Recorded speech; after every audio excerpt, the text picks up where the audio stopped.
Olá, está no ar o Mulheres em Debate, programa da TV Assembleia, em parceria com a Subsecretaria de Políticas Públicas para as Mulheres de Mato Grosso do Sul, sempre trazendo temas atuais e relevantes para a manutenção de direitos e empoderamento feminino. O de hoje, iremos comemorar os 15 anos da Lei Maria da Penha. Eu sou Fernanda Kintner e estamos aqui com as presenças da Secretária Nacional de Políticas para as Mulheres do Ministério da Mulher, da Família e dos Direitos Humanos, a Cristiane Brito. Seja muito bem-vinda. Obrigada por aceitar nosso convite. Eu que agradeço, Fernanda. É uma alegria estar aqui com vocês e compartilhar esse espaço com uma pessoa que eu admiro muito, que é a nossa querida Luciana Zambuja, que tanto tem feito pelas mulheres do Brasil, não é só aí do estado de vocês, não, viu? Então, a meu outro lado aqui é a Luciana. Luciana, que é subsecretária de Políticas Públicas para as Mulheres de Mato Grosso do Sul. Luciana Zambuja, é um prazer estar contigo. Eu que agradeço, Fernanda, mais uma parceria aí com a Assembleia Legislativa de Mato Grosso do Sul e hoje aí com essa presença que muito nos honra da Secretária Nacional Cristiane. Obrigada, Cristiane, por conseguir adequar a sua agenda para falar aqui com as mulheres sul-matogrossenses. Bom, então hoje falaremos sobre a Lei 11.340, de 7 de agosto de 2006, mais conhecida como a Lei Maria da Penha, que foi um marco, né, uma lei referência na proteção da mulher e no combate da violência doméstica. Nós vamos passar um vídeo para contextualizar essa realidade no Brasil, né? Infelizmente, ainda temos os dados muito grandes, muito altos, e vamos mostrar então, e assim a gente volta para um debate. Desde a sua publicação, a Lei Maria da Penha é considerada pela Organização das Nações Unidas como uma das 3 melhores legislações do mundo no enfrentamento à violência contra as mulheres. O nome é em homenagem a Maria da Penha, mulher que sofreu violência durante 23 anos do casamento e sobreviveu a 2 tentativas de assassinato pelo ex-marido. Uma por arma de fogo, a qual a deixou paraplégica, e depois por eletrocução e afogamento. O julgamento durou anos, o que forçou a criação de uma nova legislação que trouxesse mais eficácia na prevenção e punição da violência contra as mulheres. Neste agosto lilás, mês de campanha ao enfrentamento à violência doméstica e familiar de Mato Grosso do Sul, comemoramos os 15 anos da criação da Lei Maria da Penha, com a divulgação de seus dispositivos e conscientização de canais de denúncia e ajuda para uma violência que ainda permanece, é cruel e mata. Segundo o mapa do feminicídio de Mato Grosso do Sul, divulgado em 2020, foram registrados 17.286 boletins de ocorrência por violência doméstica e 1.424 BOs por estupro. Com a pandemia, a situação se agravou. 40 crimes de feminicídios foram registrados e 66 feminicídios foram tentados. Das mulheres mortas, 30 eram mães e 13 filhos presenciaram os crimes. As estatísticas comprovam. As mulheres morrem em casa, no horário noturno ou madrugada, por ex-companheiros ou companheiros que alegaram inconformismo com a separação, sentimento de posse e ciúmes. As armas brancas foram as mais usadas, e das 40 vítimas deste ano, apenas 5 tinham medidas protetivas vigentes.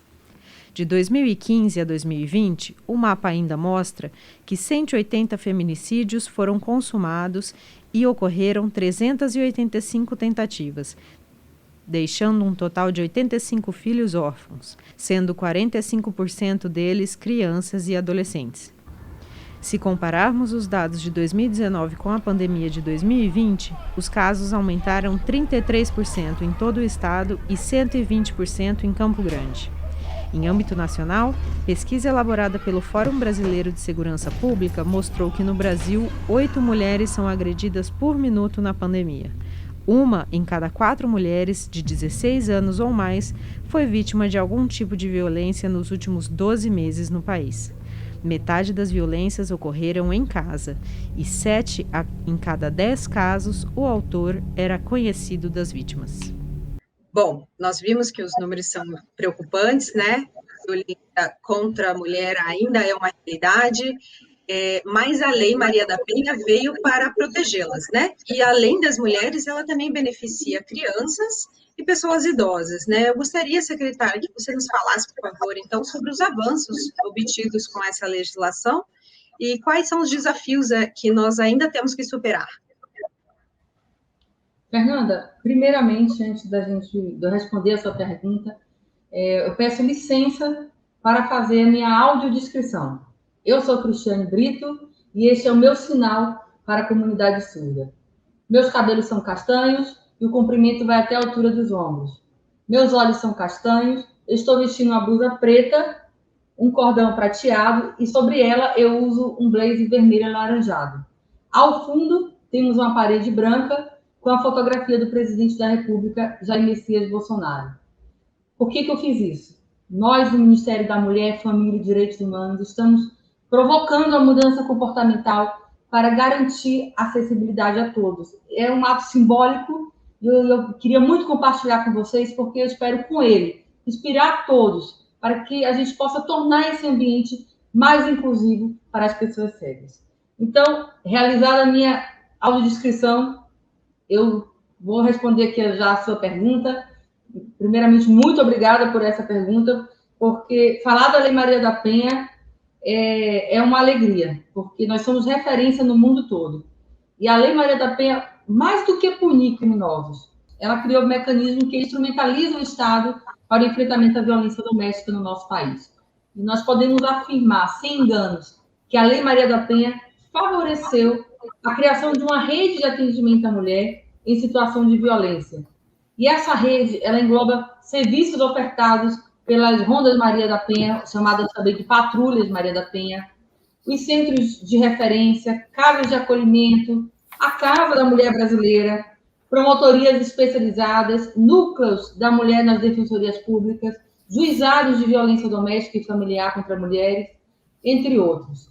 Tudo isso foi instrumentalizado pela Lei Maria da Penha. Então, nós estamos falando de uma legislação que trouxe visibilidade para o tema e passou a ser tratada em diversos espaços. A gente está falando de diálogos sobre a Lei Maria da Penha em espaços como escola, rodas de amigos, nos lares, dentro das empresas, na imprensa. Então, graças à Lei Maria da Penha, existe hoje um maior entendimento do que é a violência doméstica, que é um crime e que não pode ser naturalizado. Mas, claro que precisamos avançar para a sua completa implementação. E é para isso que nós estamos promovendo ações preventivas e de fortalecimento dessa rede. E logo mais, nos próximos dias, a gente vai apresentar para vocês o Plano Nacional de Enfrentamento ao Feminicídio, que traz 55 ações estruturantes. E um dos eixos desse plano é exatamente fortalecer a rede de atendimento.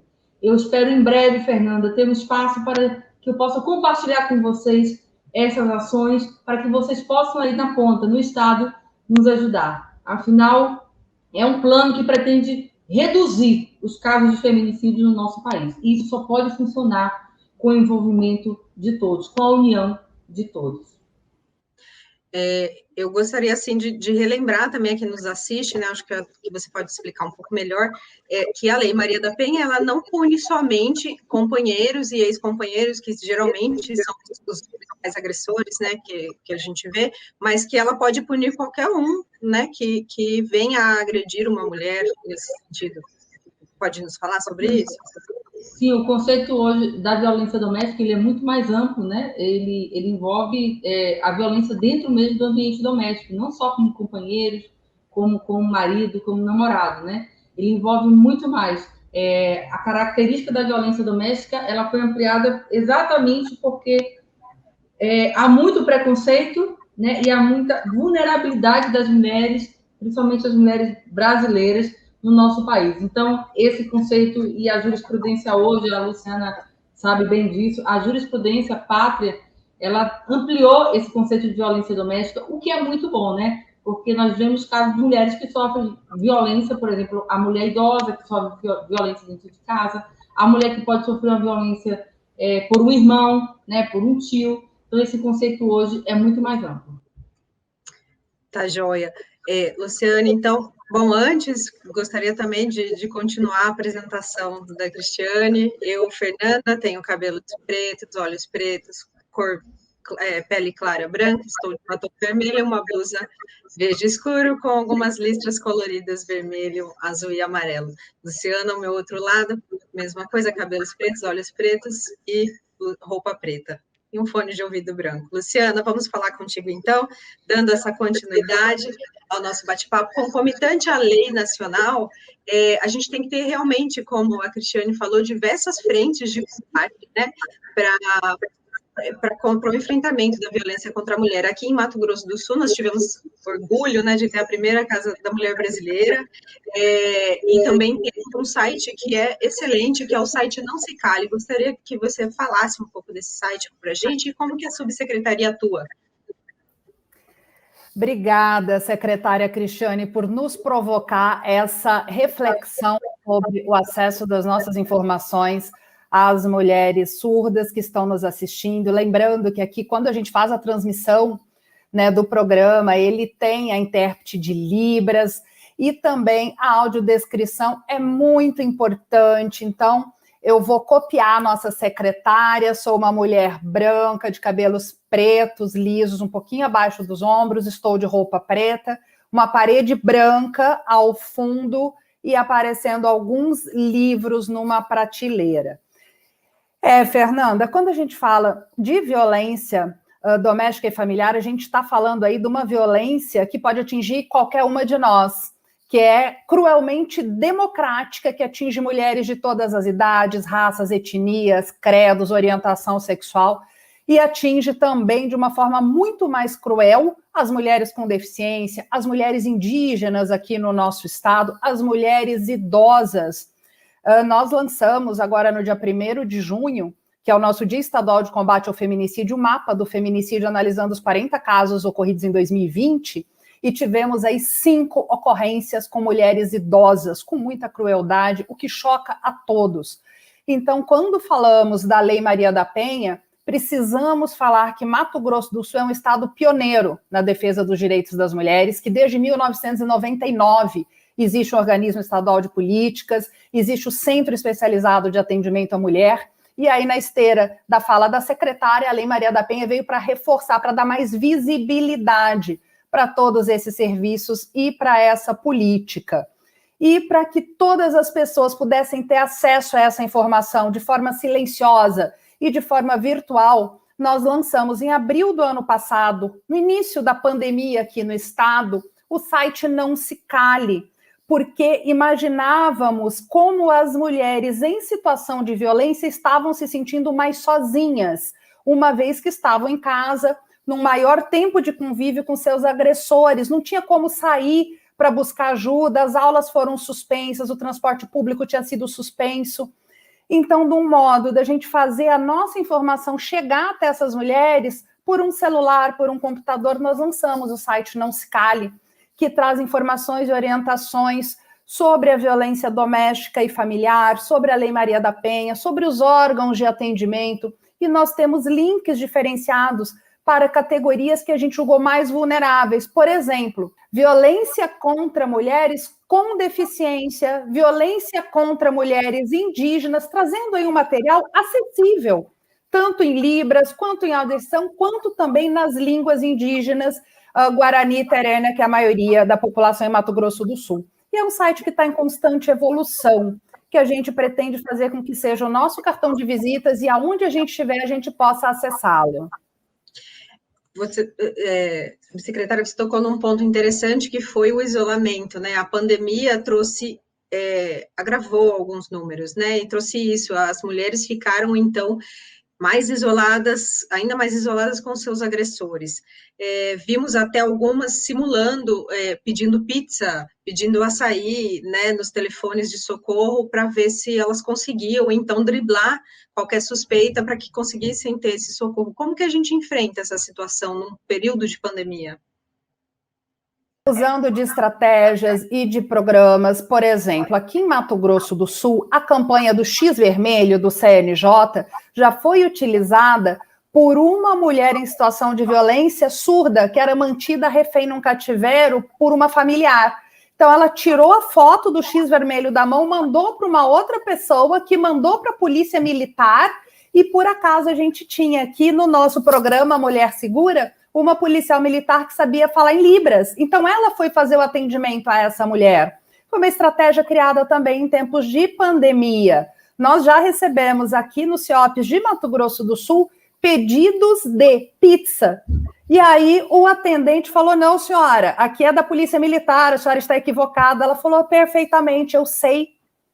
Aí a importância da capacitação e da qualificação dos agentes da rede que atuam na ponta. Ele percebeu que era uma situação de violência e que ela estava em perigo. Aí diz que ele perguntou para ela novamente, se a senhora estiver em situação de risco de vida, diga que é Calabresa. Aí a mulher, sim, de Calabresa. E aí ele já foi acionando todas as viaturas que estavam próximas e tentou manter a conversa. A senhora pode, por favor, confirmar o seu endereço? E já foi acionando. E assim, uma mulher foi salva. Pela atitude dela de usar esse artifício ao lado do agressor, mas principalmente pela capacitação dos agentes da rede para ter essa sensibilidade de não dizer que era um engano, de não achar que era um trote, de não desligar o telefone. Então, em tempos de pandemia, falar sobre enfrentamento à violência é ainda mais necessário. Bem isso. Olha, vamos fazer um pequeno intervalo, então, Mulheres em Debate volta já. De uma hora para outra, foi como se tivéssemos ficado de mãos atadas, sem saber ao certo o que viria pela frente. Só não podíamos ficar de braços cruzados. Pelas mãos dos deputados, importantes leis foram criadas, como o Programa Mais Social, que está transferindo renda para alimentar as famílias mais vulneráveis. Com o apoio da Assembleia, mais de 15 mil novos empregos foram gerados, só no primeiro trimestre de 2021.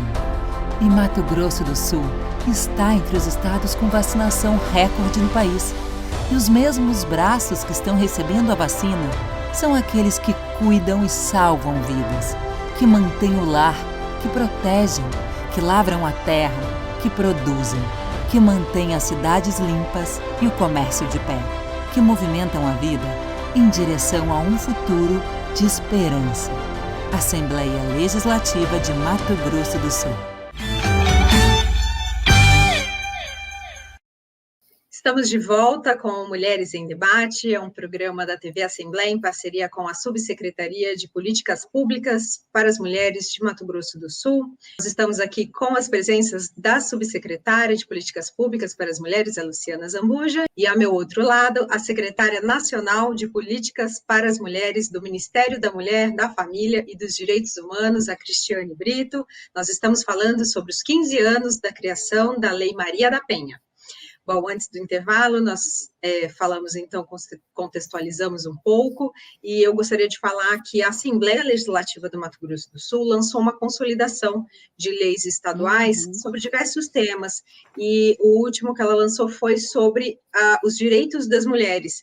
Eu queria destacar, secretária Cristiane, que temos a lei aqui 5.539, que incluiu no ensino estadual as noções da Lei Maria da Penha, e como conteúdo transversal, e essa já vem sendo, então, uma política nacional para a inclusão nos currículos, né?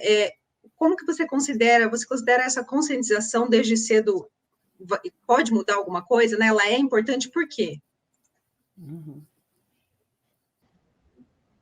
Sim, sem sombra de dúvida, só podemos mudar de fato a realidade do nosso país quando educarmos as nossas crianças. Então, legislação como essa realmente serve de modelo para todo o país. A educação é a melhor ferramenta que temos hoje para transformar a nossa sociedade. E, inclusive, nós estamos trabalhando na expansão do projeto Maria da Penha para a Escola, que é uma experiência aqui do TJDFT, que está disponível a custo zero para todos os municípios do país. E a ideia é exatamente preparar educadores para que eles possam abordar o tema nas salas de aula. E eu gostaria ainda de destacar que essa expansão é uma das metas desse Plano Nacional de Combate ao Feminicídio, porque acreditamos que não há mudança sem educação. Nós precisamos falar com as nossas crianças, e para isso também a gente precisa capacitar os nossos educadores. Igualmente, a gente está falando dessa conscientização desde cedo, também precisamos falar muito da questão racial. Nós temos aqui os dados do Mapa da Violência de Gênero de 2020, que levantou que as mulheres negras representam 64% das vítimas de assassinato entre mulheres no país. E, apesar de não tipificar o feminicídio, esse levantamento, ele mostrou que 30% desses casos, as mulheres foram mortas em casa, né? Já as brancas compõem quase metade dos casos de lesão corporal e estupro. Secretária, como que a gente pode explicar isso, né? Fernanda, nós temos sim uma questão histórica quando falamos das mulheres negras. Elas são sim mais vulneráveis e é um tema que a gente precisa trabalhar. E nesse sentido, nós incluímos um recorte especial para as mulheres no Plano Nacional de Enfrentamento ao Feminicídio.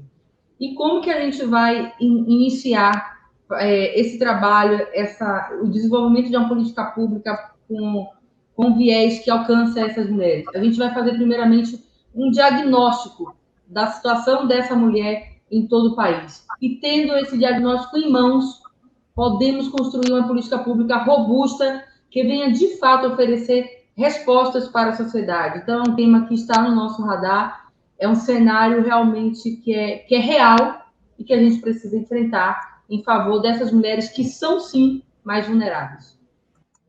Luciana, a gente aqui em Mato Grosso do Sul tem outro desafio, né, com as mulheres indígenas. Você pode falar para a gente como que fica a situação com elas nesses casos? É um grande desafio. Nós temos aqui em Mato Grosso a segunda maior população indígena do Brasil, nós temos 8 etnias em 31 municípios, e falta o acesso da Lei Maria da Penha a essas mulheres. É difícil para elas chegarem até um órgão de atendimento, até uma delegacia de polícia, até um pedido de socorro, seja pela própria cultura da etnia, da aldeia, que também não as apoia e não facilita, né, esse pedido de ajuda ou esse rompimento do ciclo, seja pela barreira da língua, que muitas, quando nervosas, não verbalizam direito no português. Enfim, nós estamos, desde 2015, à frente da pasta, trabalhando para minimizar essas barreiras, para promover um maior e melhor acesso dessas mulheres em situação de violência aos serviços da rede especializada.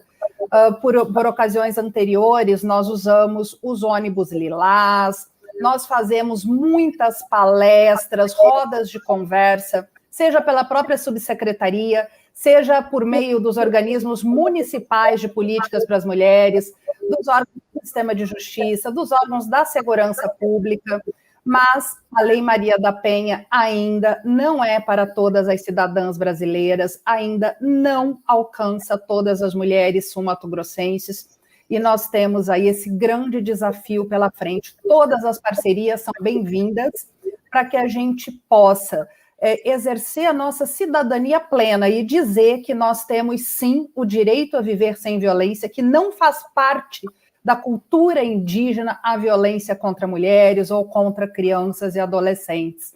Então, a subsecretaria está aqui de portas abertas para construir com todas as etnias as estratégias para isso, e nos 15 anos da Lei Maria da Penha, no nosso Agosto Lilás, uma campanha que nasceu aqui em Mato Grosso do Sul em 2016, por ocasião aí dos 10 anos da Lei Maria da Penha, a gente vai ter, sim, a participação de homens e mulheres indígenas de todas as etnias.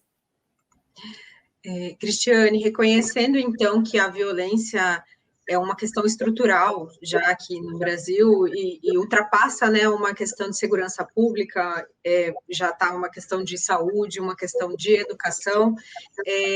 Você pode falar, então, para a gente sobre a atuação do Ministério? A gente tem visto que eles têm programas voltados para que as mulheres façam mais parte dos cargos de poder, né? Qual é a importância da ascensão das mulheres nesses cargos? Muito boa essa pergunta, Fernanda, que eu posso compartilhar um pouco do que a gente tem feito aqui no Ministério. A participação das mulheres nas tomadas de decisões, além de uma questão de representatividade, é uma necessidade. Nós temos um estudo da Unicamp cujo resultado foi compartilhado o ano passado, em plena eleição municipal, que revela, que associa o maior número de mulheres na política a uma queda, sim, dos índices de mortalidade infantil, de maior acesso a programas sociais como educação e saúde. Ou seja, a participação das mulheres na política traz resultados positivos para toda a sociedade. Então, além desse ambiente político, nós temos que observar também cenários como de grandes empresas, médias e pequenas empresas. Nós precisamos de mulheres ocupando esses espaços de liderança na gestão dessas empresas. Nós precisamos de mais mulheres também nas organizações de classe, né? OAB, CREA, enfim, nos conselhos de classe. Nós precisamos, sim, de mulheres em todas as instâncias de tomada de decisões. As mulheres representam apenas 3% dos cargos mais elevados quando a gente fala de grandes empresas no nosso país. Por outro lado, elas têm, sim, mais escolaridade que os homens. Então, é algo que está errado, né, que a gente precisa corrigir. E nesses ambientes, infelizmente, questões como violência política, assédio moral, assédio sexual, são verdadeiras barreiras para que as mulheres alcancem, sim, cargos de poder. E, nesse sentido, nós lançamos, o ano passado, um projeto Mais Mulheres na Política. Ele faz parte de um programa chamado Mais Mulheres no Poder. E esse Mais Mulheres na Política ele contemplou cursos, campanhas, material educativo, uma pactuação com 18 partidos políticos, eles se comprometendo a desenvolver, né, atividades para inserir mais mulheres nas eleições de 2020. E fizemos um recorte especial à questão da violência política contra as mulheres. E uma inovação que nós tivemos foi incluir no nosso LIP 180, que é o canal nacional de denúncia de registro de violência contra a mulher, nós capacitamos os atendentes para receber também denúncia de violência política contra a mulher. E quando eu falo aqui de violência política, eu estou falando de casos clássicos, por exemplo, de candidaturas laranjas, de agressões, tentativas de homicídio durante uma reunião política, né, numa praça pública ou não.